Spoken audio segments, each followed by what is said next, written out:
C'est par les mots du secrétaire général à la recherche scientifique et innovation technologique que cette remise officielle de certificat d'enregistrement des résultats de recherche et le baptême du magazine RDC Logos numéro 6 a débuté dans le local du Café Mozart. Après le mot des intervenants, s'en est suivi de celui du président de l'association de chercheurs indépendants Adonis Punga qui a loué et encouragé différentes recherches présentées au cours de cette cérémonie.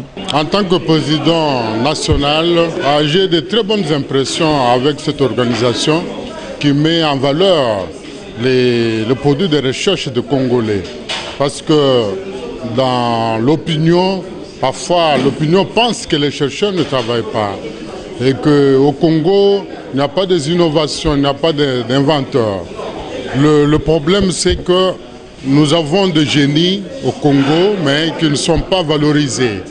La preuve est là, on vient de donner 12 certificats aux chercheurs. Les chercheurs invités à cette activité ont reçu les certificats de mérite entre les mains du secrétaire général à la recherche scientifique et innovation technologique après avoir synthétisé chacun sa recherche. Qui commence bien, finit bien, dit-on, cette cérémonie a été sanctionnée par le vernissage du magazine RDC Logos numéro 6. Motif de satisfaction des chercheurs invités à cette cérémonie. Je suis chercheur indépendant dans le domaine économique et j'évolue dans l'économie budgétaire.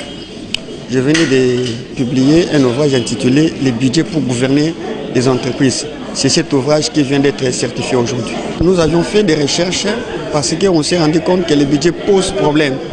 Et jusque-là, on sait que d'une manière générale, pour élaborer le budget, il y a les méthodes économiques qui sont toujours utilisées. Or, les méthodes économiques, il faut toujours coupler avec le PIB et c'est beaucoup plus pour les budgets de l'État. Alors, on a du mal à concevoir les budgets des entreprises.